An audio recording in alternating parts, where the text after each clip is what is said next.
bourgeois ne sont que des bandits. Ils volent et tuent les travailleurs pour avoir des profits.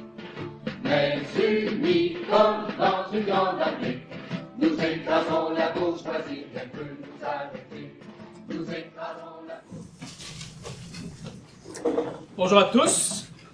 Alors le thème de la discussion aujourd'hui, c'est le débat sur la nature de l'URSS dans la 4e internationale, un débat qui va commencer dès sa fondation en 1938. Puis pour Trotsky, ça c'était un débat vraiment important, parce que c'était la question de savoir est-ce que on défend l'URSS contre les menaces impérialistes, contre les dangers de restauration capitaliste.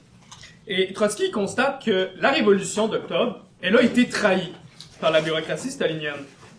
Mais il voit en même temps que les gains les plus importants de la révolution d'octobre existent encore en URSS. Et donc, même s'il y a un cancer qui est en train de ronger la révolution, il ne faut pas jeter le bébé avec l'eau du bain et dire que l'URSS, c'est fini, c'est pas bon, puis c'est la même affaire que tous les autres pays capitalistes. Et ce débat-là est encore plus important encore après la Deuxième Guerre mondiale, parce qu'il y a des États staliniens qui vont se développer ailleurs, en Europe de l'Est, en Yougoslavie, en Chine. Et quand Trotsky meurt, les dirigeants de la 4e internationale, ils sont déboussolés. Ils savent pas comment réagir face à ces nouveaux régimes. Et on va voir un camarade, Tony Cliff, en Grande-Bretagne, qui lui va développer l'idée que l'URSS était en fait du capitalisme d'État. Et donc, on ne peut pas soutenir l'URSS, même de manière critique. Et cette idée-là de capitalisme d'État est encore présente dans l'extrême gauche en ce moment. On entend des gens qui vont dire que l'URSS était capitaliste d'État, mais aussi que la Chine ou Cuba était capitaliste d'État. Et Ted Grant, le fondateur de notre tendance, va répondre à Cliff dans son texte de 1949 contre la théorie du capitalisme d'État. Il reprend la thèse de Trotsky que l'URSS de Staline était un État ouvrier dégénéré bureaucratiquement, c'est-à-dire du bonapartisme prolétarien. Et ce débat-là, il est vraiment formateur pour nous les marxistes. Ça revient à la question de la méthode marxiste. Comment utiliser notre méthode pour analyser des régimes et pour suivre les dynamiques à l'intérieur d'une révolution. Et donc, pour commencer à étudier ce débat-là, il faut retourner au fondement de la méthode marxiste, à la conception matérialiste de l'histoire, le matérialisme historique. Et une des idées importantes de cette théorie, c'est que le fondement de toute forme de société se trouve en dernière analyse dans sa base économique. Base économique, on peut appeler ça aussi le mode de production, l'infrastructure. On peut penser au communisme primitif, l'esclavagisme, le féodalisme, le capitalisme. C'est tous des modes de production, des bases économiques. Et je vais citer Marx dans sa préface à la critique de l'économie politique. Il dit « Le mode de production de la vie matérielle conditionne le processus de vie sociale, politique et intellectuelle en général. Ce n'est pas la conscience des hommes qui détermine leur être, c'est inversement leur être social qui détermine leur conscience. » Autrement dit, c'est notre façon de produire nos conditions d'existence matérielle qui conditionnent notre manière de penser. Et donc, sur la base de l'économie, va s'ériger toute une superstructure politique et idéologique. L'État, les lois, les institutions, mais aussi la culture, la philosophie dominante, la morale, la religion. Cette superstructure va influencer en retour la base économique, va la renforcer, la défendre, la perpétuer. Le facteur déterminant dans la base économique, c'est les forces productives. Ça, c'est notre capacité à transformer notre environnement. Et une composante majeure des forces productives, c'est les moyens de production. Les machines, les outils de travail, les matières premières, les grandes terres agricoles, les entreprises, bref, tout ce qui est nécessaire pour produire des moyens de subsistance. Pour qu'une société puisse se développer et prospérer, elle doit pouvoir développer les forces productives. Donc, amener un progrès technique qui va amener aussi un progrès culturel. Mais éventuellement, toute forme de société va atteindre des limites et sera plus capable de développer les forces productives comme avant, à cause que sa manière d'organiser l'économie est beaucoup plus figée que les forces productives qui évoluent beaucoup plus rapidement. Et quand la manière dont la société, l'économie est organisée devient une entrave au développement des forces productives, ça entraîne des crises. Et Marx dit, c'est à ce moment-là que s'ouvre une période de révolution sociale, que se créent les conditions pour le renversement de cette forme de société, pour qu'elle soit supplantée par une forme de société supérieure, plus à même de pouvoir développer les forces productives et d'amener du progrès à l'humanité. Et ça, c'est le conflit social. Et ce conflit social va se réaliser à travers la lutte des classes, donc entre ceux qui possèdent les moyens de production et ceux qui travaillent pour les classes exploiteuses, les maîtres contre les esclaves, les serfs contre les seigneurs, et maintenant sous le capitalisme, on a les capitalistes à la tête des grandes industries contre les travailleurs salariés qui sont exploités par les capitalistes. Le capitalisme, il a immensément développé les forces productives à ses débuts, notamment avec la révolution industrielle. Mais ce qu'on voit en ce moment, dans la période dans laquelle on est entré, surtout après 2008, c'est que le capitalisme est en crise à l'échelle mondiale. Il engendre la misère, l'appauvrissement, les guerres, la destruction environnementale. Et donc, le capitalisme n'est plus capable de développer les forces productives comme avant. Il n'amène plus de progrès à l'humanité. Et c'est la raison pour laquelle il faut renverser le capitalisme. Donc, abolir la propriété privée des moyens de production, qui sont le monopole d'une classe minoritaire de parasites milliardaires. Et donc, abolir le capitalisme, c'est la tâche de la révolution socialiste. Mais la révolution socialiste, elle abolit en fait toute forme de société de classe et vise à construire une nouvelle forme de société supérieure, la société communiste. Une société sans État, sans classe, sans oppression, sans exploitation, sans argent aussi. Une société qui va permettre de développer les forces productives de manière à mécaniser le travail pénible pour libérer l'humain du labeur et lui permettre d'avoir une société vraiment où il peut exprimer ses potentialités, puis donc une société de loisirs et d'abondance.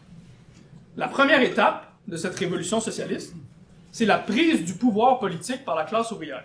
Et ça, c'est nécessaire, parce que la bourgeoisie va pas se laisser faire. Elle va pas nous donner en cadeau ses entreprises. Et pour ça, il faut prendre le pouvoir. Et donc, ça pose la question de l'État. Et c'est quoi l'État?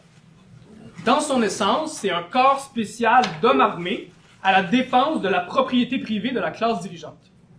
Donc, l'État, c'est un instrument de domination d'une classe sur une autre. Et l'histoire va montrer que les travailleurs peuvent pas seulement s'emparer de la machine d'État capitaliste pour réaliser leurs fins, leurs besoins. Pourquoi? Parce que l'État bourgeois est rempli de fonctionnaires, de chefs de police, de généraux, des gens qui ont été entraînés pendant des décennies à nouer des relations avec la classe capitaliste puis à défendre le statu quo. Donc, il va falloir purger l'appareil d'État capitaliste et construire un nouvel État différent à sa place. On peut regarder le coup d'État de Pinochet contre Allende et la révolution chilienne en 71, en 73, pour nous montrer justement comment l'appareil d'État bourgeois ne peut pas servir les fins des travailleurs. Donc, il va falloir démanteler cet appareil d'État, démanteler son armée permanente, sa police, ses tribunaux, les lois bourgeoises.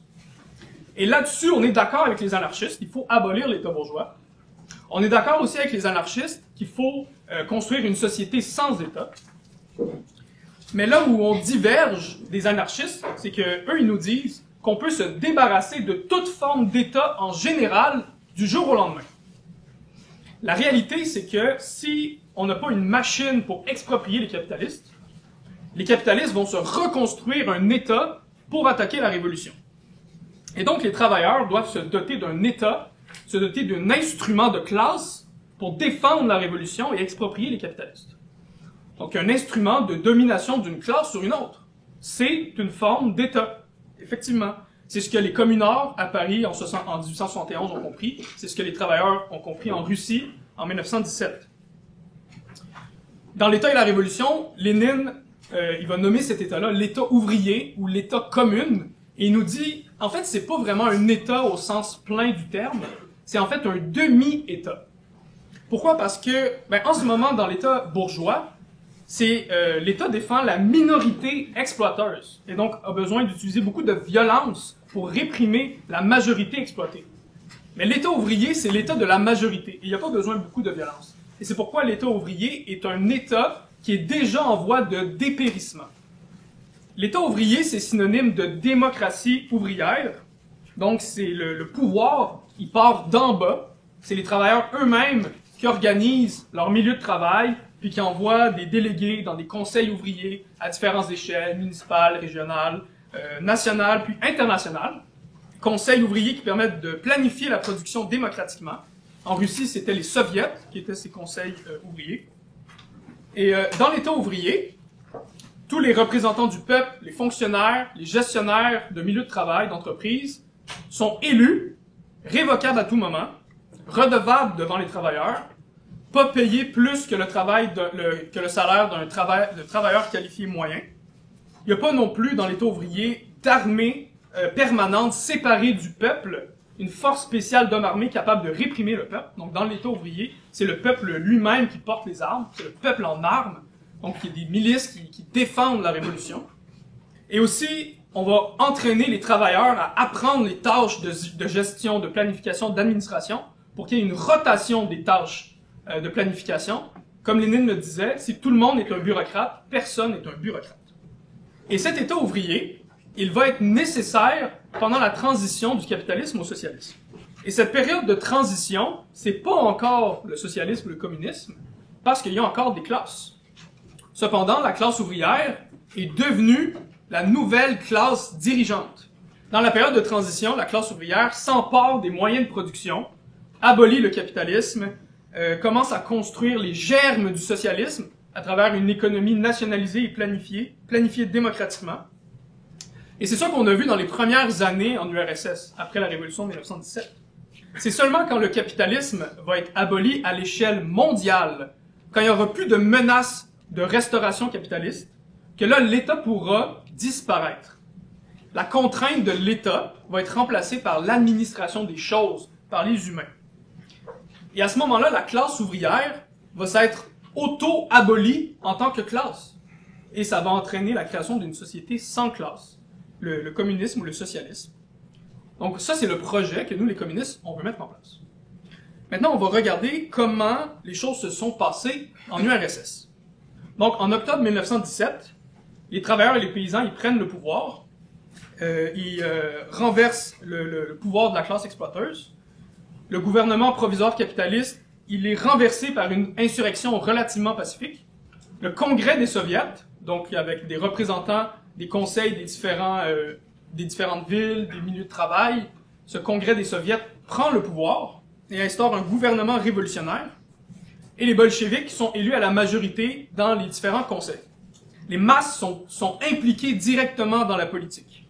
Et au cours de 1918, les travailleurs vont exproprier les capitalistes et prendre le contrôle des milieux de travail et commencer à les organiser démocratiquement. Et donc la révolution bolchevique, c'était un acte monumental d'émancipation collective. C'était en fait le régime le plus démocratique qu'on a jamais connu dans l'histoire humaine. Les représentants du peuple étaient élus et irrévocables, l'armée était formée par le peuple, l'URSS va donner toute une série de droits démocratiques, le droit de vote aux femmes, le droit au divorce, l'homosexualité est décriminalisée, les nations opprimées vont recevoir le droit de se séparer, former leur propre État. Les masses ouvrières et paysannes ont renversé leurs exploiteurs et ont commencé la transformation socialiste de la société. Et c'est exactement ce que les impérialistes ne vont pas accepter. Ils vont vouloir tuer la révolution socialiste dans l'œuf. Ils vont envahir l'URSS. Il y a 21 armées étrangères impérialistes qui vont envahir l'URSS et s'allier avec les armées blanches, former des monarchistes, des proto-fascistes et des bourgeois. Et ces armées-là vont plonger l'URSS dans une terrible guerre civile qui va entraîner beaucoup de misère, de pénurie. Il va y avoir des massacres, des pogroms, des tueries de masse, des assassinats. Et il y a une couche sociale en URSS qui va tirer son épingle du jeu et profiter de cette situation-là. C'est la bureaucratie d'État. Et elle vient de où, cette bureaucratie-là? Ben, voyez-vous, pour planifier une économie, il faut savoir lire, écrire et compter, et c'est justement ce que la majorité de la population russe ne savait pas faire. Et donc, il a fallu, pendant un certain temps, embaucher des fonctionnaires de l'ancien État tsariste, qui savaient lire, écrire et compter. Des gens qui n'étaient pas tant révolutionnaires que ça. Puis c'était correct, au début, de faire ça. Le but, c'était d'entraîner les travailleurs à être capables de remplacer ces bureaucrates-là. D'eux-mêmes être capables d'apprendre à gérer l'économie. Donc les travailleurs, ils supervisaient et ils contrôlaient les bureaucrates pour éviter qu'il y ait des dérives. Mais qu'est-ce qui s'est passé après la guerre civile? La classe ouvrière a été essentiellement décimée, en train de se battre héroïquement sur le front pour défendre la révolution. La classe ouvrière, elle est morte de faim, morte de fatigue. Et donc, il n'y avait plus, à la fin de la guerre civile, la classe qui permet de superviser et contrôler la bureaucratie. Et donc, ces bureaucrates vont commencer tranquillement à prendre le contrôle de l'appareil d'État et aussi s'infiltrer dans le parti bolchevique. Ils vont choisir Staline comme leur représentant par excellence. Après la mort de Lénine, en 1924, la bureaucratie commence à consolider son pouvoir. Elle va s'octroyer des meilleurs salaires, des privilèges, comme des chars, des belles voitures, des beaux appartements. Il va y avoir de la résistance contre la bureaucratisation, notamment autour de Trotsky, de l'opposition de gauche, des milliers de travailleurs bolcheviques qui vont lutter contre la bureaucratie, mais ils vont être défaits. Trotsky va être exilé, expulsé du parti. Il va devoir reconstruire les forces marxistes à l'extérieur de l'URSS, ce qui va mener éventuellement à la fondation de la 4e internationale. Mais c'était pas assez pour la bureaucratie de juste expulser ce monde-là. Pendant le milieu des années 30, la bureaucratie, il va y avoir un nouveau stade qualitatif qui va être atteint, l'utilisation de la violence physique. Il va y avoir les procès de Moscou, des purges, des assassinats. Et les premiers à mourir dans les goulags, dans les procès de Moscou, ça va être les communistes qui luttaient pour la démocratie ouvrière. Donc, il y a vraiment une rivière de sang qui sépare le bolchevisme du stalinisme. Et du comité central du parti bolchevique qui a fait la révolution en 1917, il va rester pendant ces années-là seulement 2 personnes encore en vie, Kollontai, qui s'est enfuie comme ambassadrice, plus loin, et Staline. Tous les autres membres du comité central ont été exécutés, assassinés, se sont suicidés ou sont morts bizarrement, empoisonnés évidemment. Donc c'est ça la réalité, c'est que la démocratie ouvrière, elle a été détruite, brisée par la bureaucratie qui a usurpé le pouvoir.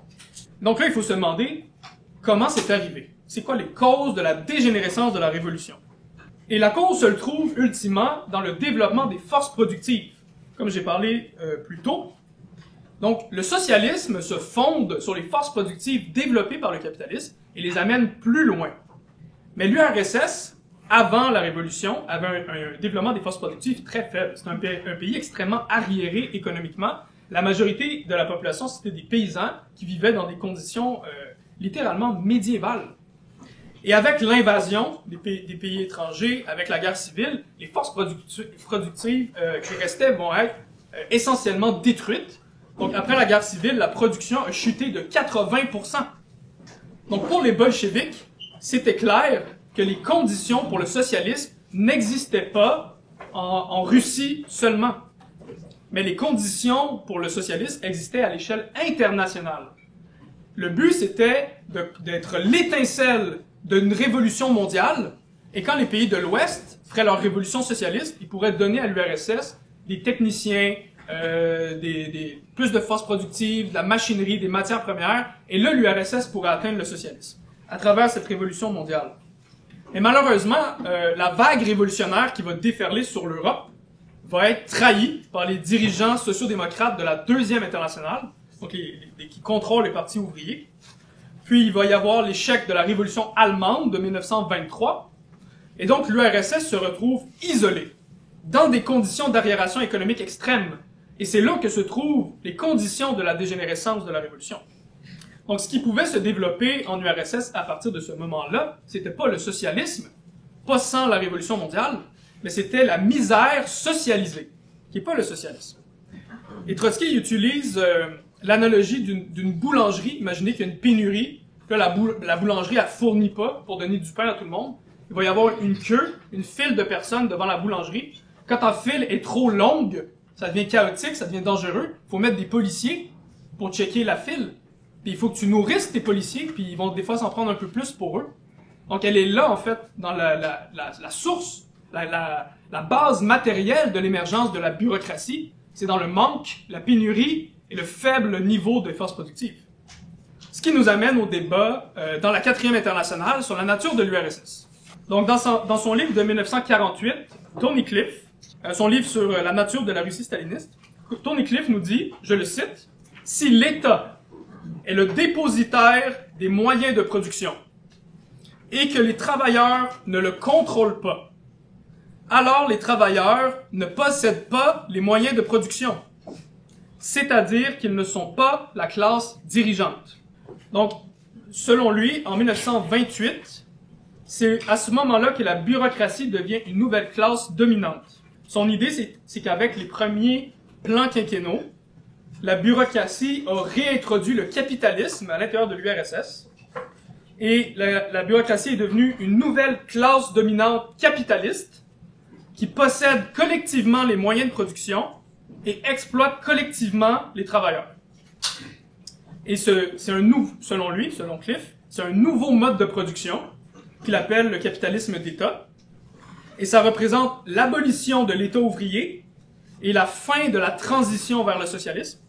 Autrement dit, même sous Staline, même avec une économie nationalisée planifiée, si les travailleurs ne contrôlent pas directement leur État, donc s'il n'y a pas de démocratie ouvrière, alors on ne peut pas parler d'un État ouvrier. Donc ça, c'est la thèse de Tony Cliff. Pour décortiquer cette thèse-là, on peut commencer par qu'est-ce que n'était pas l'URSS. Staline, au milieu des années 30, affirme que l'URSS a atteint le socialisme. Trotsky, Ted Grant et Tony Cliff sont tous d'accord que c'est pas vrai. Il n'y a pas de socialisme en URSS. Le socialisme est une société sans classe. C'est vrai qu'en URSS, il n'y avait plus de classe exploiteuse. On avait exproprié les capitalistes, mais il restait encore des classes. Le prolétariat, la petite bourgeoisie, la paysannerie. C'est vrai que l'économie était planifiée et nationalisée, mais c'est pas assez pour que ça soit du socialisme. Le socialisme, c'est un mode de production supérieur au capitalisme, qui a nécessairement un niveau de développement des forces productives supérieur aux pays capitalistes, ce qui n'est absolument pas le cas à l'époque de l'URSS. Elle n'a pas un niveau de développement des forces productives supérieur à la moyenne des pays capitalistes avancés. Et aussi, qui dit socialisme, dit État ouvrier qui est en train de dépérir, qui est en train de disparaître. À ce moment-là, sous Staline, il déclare le socialisme quand il est en train de faire les procès de Moscou puis les purges. L'État n'est pas en train de disparaître, il est en train de se renforcer et de devenir un monstre totalitaire. Il n'y a aucun pays sur Terre qui a atteint le stade de socialisme ou de communisme. Cliff nous dit que, à ses débuts, l'URSS était un État ouvrier, et on est d'accord avec lui. Donc, dès 1918, le capitalisme est aboli, les grandes entreprises, les banques, deviennent propriété d'État. On commence à bâtir une économie nationalisée et planifiée. Donc, l'URSS n'était pas socialiste, comme j'ai dit, elle n'était pas non plus capitaliste. Elle était en transition du capitalisme vers le socialisme. On est d'accord aussi avec Cliff que la bureaucratie a usurpé le pouvoir des travailleurs. On est d'accord, en fait, que les travailleurs ont perdu le contrôle sur leur État. Les travailleurs ont perdu le contrôle sur leur État. C'est effectivement le cas. Mais là où ça marche pas dans sa théorie, c'est que là, il dit que ça représente un changement dans le mode de production. Donc, en fait, lui, il regarde seulement la superstructure, donc la question du pouvoir politique. Mais si on admet le marxisme, on admet qu'un État se définit d'abord par sa base économique. L'Empire romain est un État esclavagiste parce qu'il repose sur l'esclavagisme. L'État bourgeois repose sur du capitalisme. C'est la base économique. Qu'est-ce qu'un État ouvrier? C'est un État qui repose sur une économie nationalisée planifiée. Ce qui était effectivement le cas en URSS. La bureaucratie n'a pas privatisé l'économie, elle n'a pas aboli l'économie planifiée. Au contraire, pour la bureaucratie, c'était dans son intérêt de maintenir l'économie planifiée, parce que c'est de là qu'elle tirait ses privilèges. Par contre, c'est vrai que c'est pas les travailleurs qui planifient l'économie. L'économie, elle est planifiée bureaucratiquement. C'est tout à fait vrai. Donc, il y a une immense différence entre l'État ouvrier sous Lénine et l'État ouvrier sous Staline. C'est une différence qui relève de la superstructure et non pas de la base économique. C'est le passage d'un État ouvrier relativement sain et démocratique à un État ouvrier dégénéré bureaucratiquement. Et cette bureaucratie, elle est devenue le principal obstacle à la transition vers le socialisme. Et donc, la bureaucratie ne forme pas une classe dominante, mais une strate ou une caste parasitaire. Et c'est la position que défend Trotsky dans La Révolution trahie et que reprend Ted Grant. Dans son livre « Défense du marxisme », Trotsky utilise l'analogie avec les syndicats. Je vais vous lire la citation. « Les syndicats de France, Grande-Bretagne, États-Unis et d'autres pays soutiennent totalement la politique contre-révolutionnaire de leur bourgeoisie. Cela ne nous empêche pas de les qualifier de syndicats, de soutenir leur démarche progressiste et de les défendre contre la bourgeoisie. Pourquoi n'est-il pas possible d'employer la même méthode avec l'État ouvrier contre-révolutionnaire? En dernière analyse, un État ouvrier est un syndicat qui a conquis le pouvoir. L'État ouvrier est un syndicat qui a conquis le pouvoir, même si le syndicat il est bureaucratisé. Et donc, pour Trotsky, il faut défendre les gains de la Révolution, c'est-à-dire qu'il faut protéger l'économie planifiée contre les dangers de restauration capitaliste, tout en luttant contre la bureaucratie soviétique, qui est le principal obstacle à la transition vers le socialisme. Et ça, cette position, elle est très malaisante pour Tony Cliff et pour la plupart des dirigeants de la 4e internationale. Pour eux, c'est soit on défend à 100% l'URSS, donc on défend le stalinisme, ou on rejette à 100% l'URSS. Et leur formalisme les empêche de comprendre la nature contradictoire de l'URSS. Une bonne preuve qui debunk la théorie de Cliff, ben c'est 1991, l'idée que la bureaucratie serait une classe dominante. Si Cliff avait raison, 1991, ça n'a rien représenté en fin de compte. Le capitalisme n'a pas été restauré en 1991 parce que c'était déjà capitaliste sous Staline. C'est absurde. Donc, en réalité, la bureaucratie ne possède pas les moyens de production. Mais c'est justement ça qui définit une classe sociale, si on est un marxiste. La possession ou la non-possession des moyens de production. Et donc, les moyens de production appartiennent à l'État et la bureaucratie gère l'État à la place des travailleurs.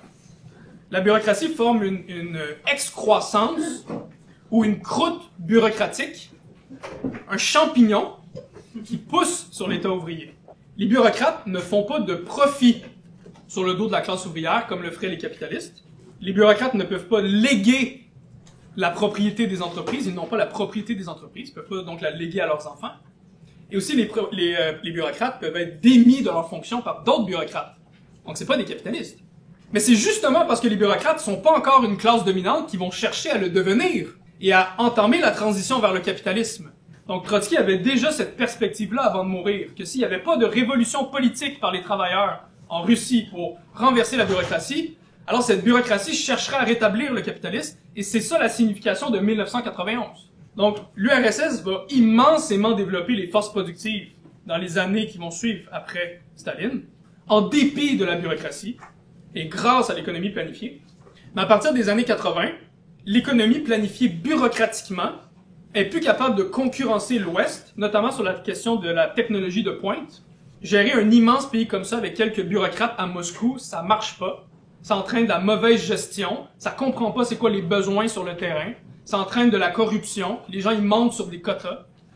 Et donc, les forces productives vont cesser de se développer assez rapidement dans les années 80. Et donc, la bureaucratie était passée d'un frein relatif au développement des forces productives à un frein absolu. Et il y a une partie de la bureaucratie qui va s'organiser autour de Yeltsin pour assurer la restauration du capitalisme. Et c'est ça que signifie 1991. Elle va s'octroyer des parts d'entreprise et en vendre à des gangsters, et ensemble, ils vont devenir les oligarques qui contrôlent la Russie en ce moment. Et donc, la théorie de Cliff est incapable d'expliquer 1991. Donc, c'est qui la classe dirigeante en URSS? Si c'est pas la bureaucratie, si c'est pas les capitalistes, la réponse est simple. C'est la classe ouvrière, qui est la classe dirigeante de 1917 à 1991. Mais comment c'est possible que la classe ouvrière soit la classe dirigeante si elle contrôle pas son État? Ben, il faut introduire ici un nouveau concept, le bonapartisme. En règle générale, l'État est l'instrument de domination d'une classe sur une autre, et c'est un instrument que la classe dirigeante contrôle directement. Mais il arrive des moments exceptionnels dans l'histoire, des périodes de crise, de révolution, où la classe dirigeante perd le contrôle sur la société et où ni la classe dirigeante ni la classe laborieuse est capable de rétablir l'ordre. Et c'est à ce moment-là que la classe dirigeante a besoin d'un homme fort, d'un gouvernement du sabre, Et c'est à ce moment-là que la classe dirigeante peut abdiquer son contrôle direct sur son appareil d'État. Et ça, c'est une dictature militaro-policière. Pendant l'Antiquité, on a eu le césarisme, Jules César, puis l'Empire. Donc, dans la République, on avait une démocratie des esclavagistes. Et sous l'Empire, les esclavagistes ne contrôlent pas directement leur État. Mais que l'on parle de la République ou de l'Empire, ce sont tous les deux des États esclavagistes. Ils ont la même base économique, malgré les changements dans la superstructure. Au féodalisme, on a connu l'absolutisme, avec notamment Louis XIV, qui est l'équivalent de la forme bonapartiste pour la base économique féodale.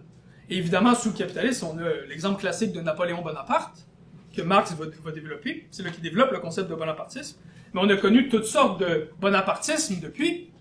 Bismarck, Charles de Gaulle, Pinochet, Poutine, mais aussi Hitler, Franco, Mussolini, parce que les fascistes au pouvoir deviennent des bonapartistes. Et donc, dans tous ces régimes autoritaires, l'État s'élève au-dessus de la société, semble s'élever au-dessus des classes. Sa base devient l'armée, la police et la bureaucratie d'État. Mais en dernière analyse, l'État bonapartiste sert les intérêts de la classe dirigeante. Pour chaque mode de production, on a des formes des plus démocratiques aux plus bonapartistes. Donc, des dictatures militaro-policières.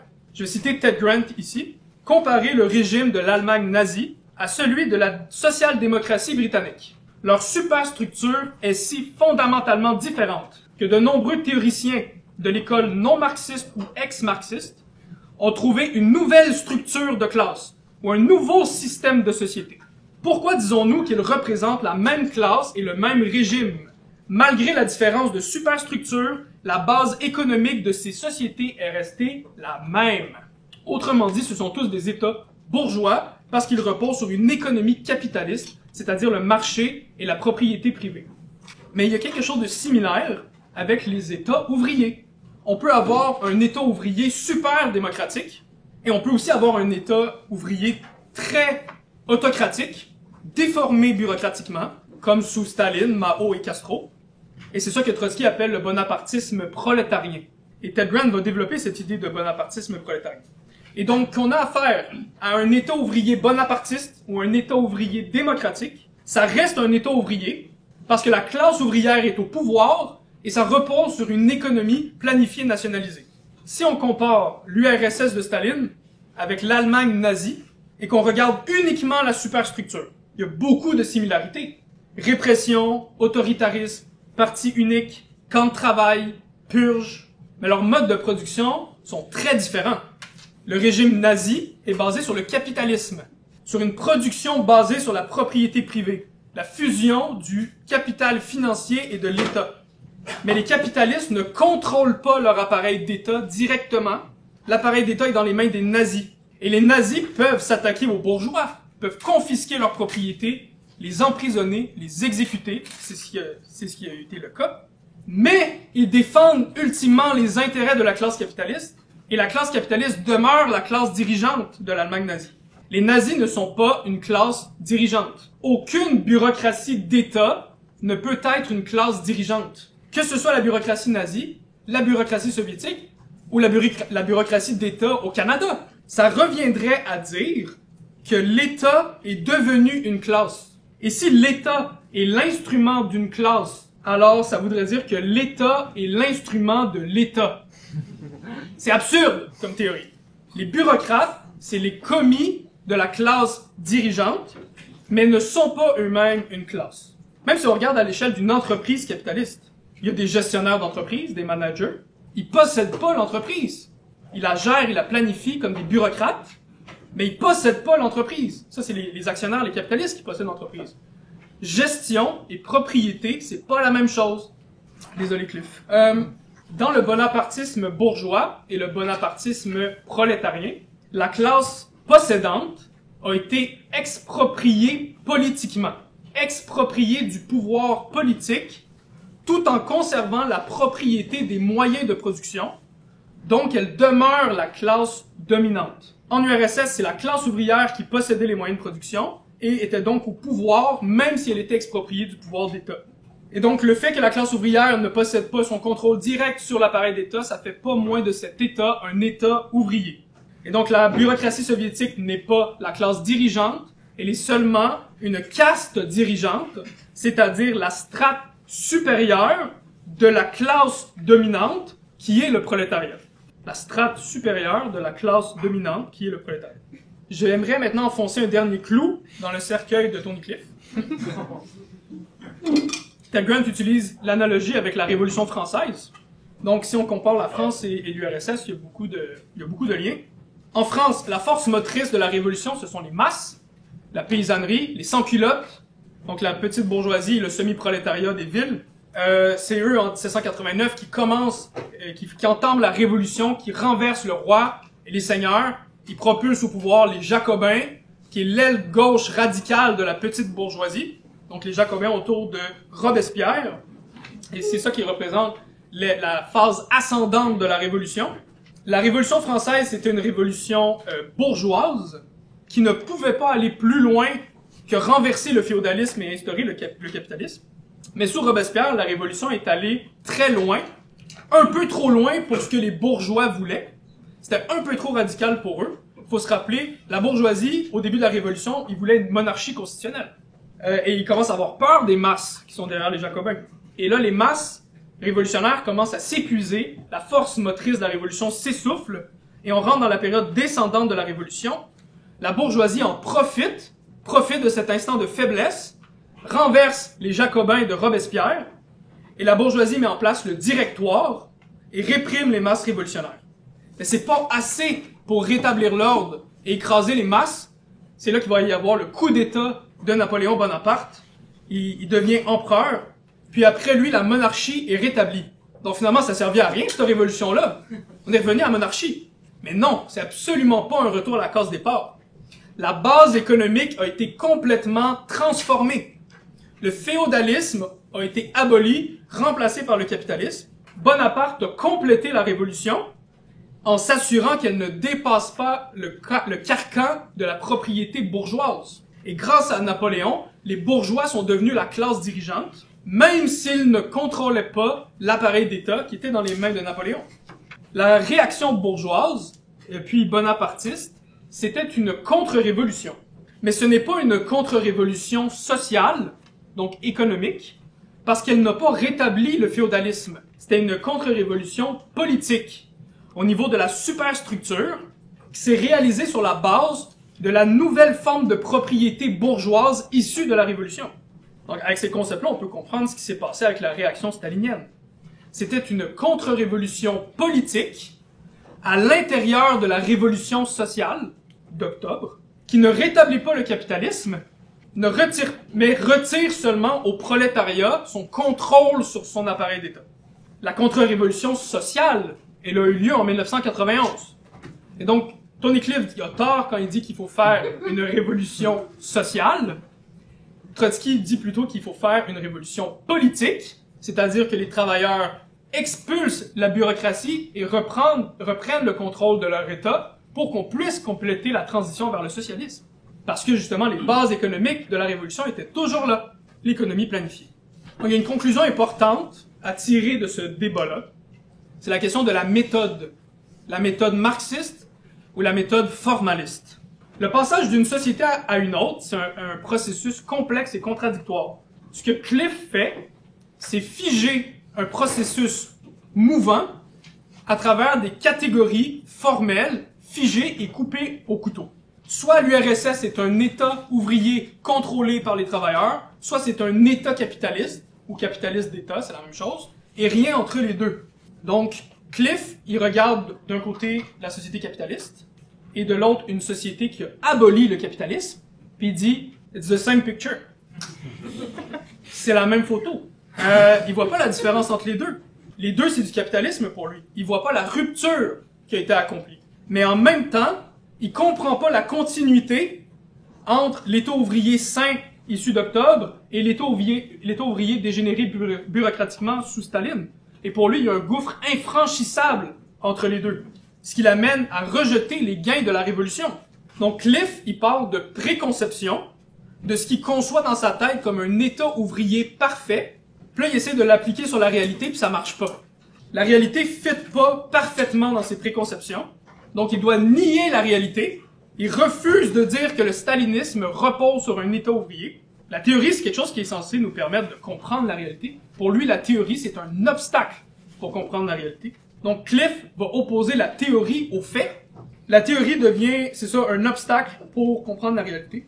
Je cite Ted Grant ici, qui résume bien la démarche. Il dit, « Dans le passage d'une société à l'autre, il est clair qu'il n'y a pas de fossé infranchissable. Ce n'est pas une méthode dialectique que de penser en catégories finies. État ouvrier, État capitaliste, et au diable toute transition ou tout mouvement entre les deux. » Mais évidemment, il n'y a pas juste Cliff qui est formaliste. On en connaît beaucoup autour de nous, des formalistes. Beaucoup de gens qui peuvent pas comprendre les contradictions, qui vont dire que l'URSS était capitaliste d'État, que la Chine était capitaliste d'État, que Cuba est capitaliste d'État. On peut penser aussi à beaucoup de gens qui regardent la Russie actuelle. Ils vont dire, la Russie lutte contre l'impérialisme américain, donc la Russie est anti-impérialiste, donc la Russie n'est pas impérialiste. Formalisme complet. La Russie peut clairement être impérialiste, tout en s'attaquant à l'impérialisme américain. Donc la logique formelle de voir tout en noir et blanc, sans nuance, sans contradiction, là, c'est vraiment cette philosophie-là, elle est partout autour de nous dans la société capitaliste. Avec Trump, on voit aussi ce phénomène-là de formalisme. Bernie Sanders a dit que les États-Unis ont soutenu la démocratie depuis 250 ans. Complètement blanc. C'est le paradis. Et que soudainement, sans transition, Trump est un fasciste. Trump amène le fascisme. Donc, complètement noir. Aucune transition. Et où la contre-révolution? Je l'ai pas vu. Formalisme. Dans la 4e internationale, le formalisme à la Cliff est vraiment très très populaire. Déjà, avant la mort de Trotsky, Trotsky polémiquait avec l'opposition américaine, dans la section américaine de la 4e, notamment autour de Burnham et Sachman, qui défendaient des idées similaires à Cliff 10 ans plus tôt. Puis après la mort de Trotsky, la plupart des dirigeants de la 4e vont adopter des idées très similaires à celles de Cliff, parce qu'on se retrouve dans le contexte où l'URSS, après la Deuxième Guerre, a sorti les nazis d'Europe de l'Est. L'armée rouge a marché sur l'Europe de l'Est et a implanté une économie planifiée et nationalisée bureaucratiquement dans les pays d'Europe de l'Est. On voit des révolutions surgir en Chine, en Yougoslavie. Et donc, dans ces pays-là, le capitalisme a été aboli, mais pas selon le beau schéma parfait d'une révolution ouvrière démocratique. Donc, soit par l'armée rouge, ou par une armée paysanne comme en Chine. Et donc, ça fit pas dans les modèles, dans les préconceptions des dirigeants de la 4e. La plupart vont s'entendre pour dire qu'en Europe de l'Est, en Chine et en Yougoslavie, on avait du capitalisme d'État, même si certains vont dire qu'en URSS, c'était un État ouvrier dégénéré bureaucratiquement. Donc, en réalité, tous ces pays que je viens de nommer, c'était des bonapartismes prolétariens, calqués sur le modèle de l'URSS de Staline. C'était pas des États ouvriers dégénérés. Parce que pour dégénérer, il faut avoir été sain et démocratique avant. Donc, c'était des États ouvriers déformés bureaucratiquement dès le début de la Révolution. Oh, mais j'ai fini. Fait que, bref, le débat sur la nature de l'URSS, c'est un débat absolument crucial pour nous pour comprendre la méthode marxiste et savoir comment l'appliquer sur la réalité et la comprendre de manière dialectique et non pas formaliste. Et je terminerai en disant que c'est grâce notamment à Ted Grant que cette méthode-là, que cette analyse-là a pu se rendre jusqu'à nous et qu'elle a pu être développée encore plus. Notre organisation, l'Internationale communiste révolutionnaire, on est la tendance de Ted Grant, on est les héritiers de la révolution d'octobre et on défend Octobre contre tous ses détracteurs et ceux qui l'ont trahi. Et c'est à nous maintenant d'approfondir notre compréhension de la méthode marxiste qui est notre meilleure arme pour réaliser la révolution communiste mondiale.